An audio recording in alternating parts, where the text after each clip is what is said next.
Halo semua, apa kabar nih? Kembali lagi di channel Study for X SMA. Pada video kali ini, kita akan membahas mengenai tiga teori penyimpangan sosial yang berasal dari tiga tokoh yang berbeda. Terdapat teori Differential Association Theory, Labeling Theory, and Trend Theory. Secara umum, menurut para sosiolog, penyimpangan bukanlah sesuatu yang melekat pada bentuk perilaku tertentu, melainkan diberi ciri penyimpangan melalui definisi sosial. Definisi tersebut dapat bersumber dari kelompok yang berkuasa dalam masyarakat atau dari masyarakat umum. Contohnya, seseorang yang mengenakan pakaian renang di sekolah akan terlihat aneh dan dianggap tidak wajar. Namun, hal itu tidak dianggap perilaku yang menyimpang jika orang tersebut mengenakannya di kolam renang atau di pinggir pantai. Differential Association Theory atau teori asosiasi diferensial. Edwin Sutherland mengemukakan bahwa penyimpangan bersumber pada pergaulan dengan orang yang berperilaku menyimpang. Penyimpangan dipelajari melalui proses alih budaya.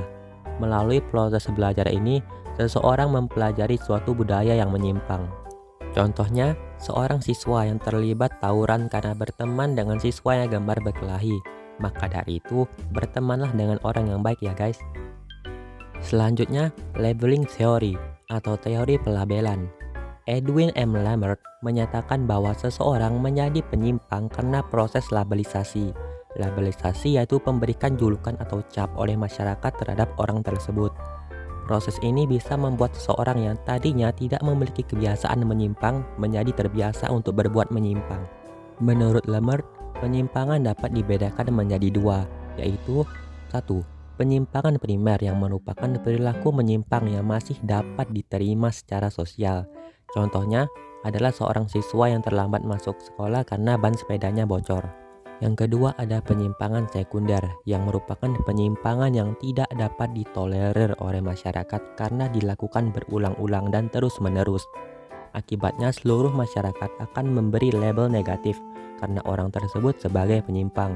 Contohnya adalah tindakan mabuk-mabukan.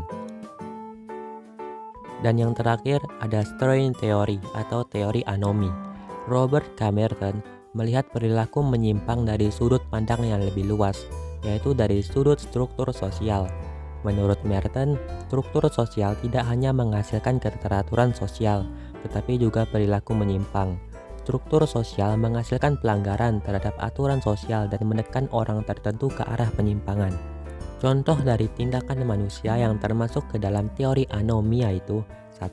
Konformitas, 2. Inovasi, 3. Ritualisme, dan yang keempat, pemberontakan. Demikianlah materi penyimpangan sosial sosiologi kelas 10 SMA. Terima kasih telah menonton dan sampai jumpa di konten selanjutnya. Dadah.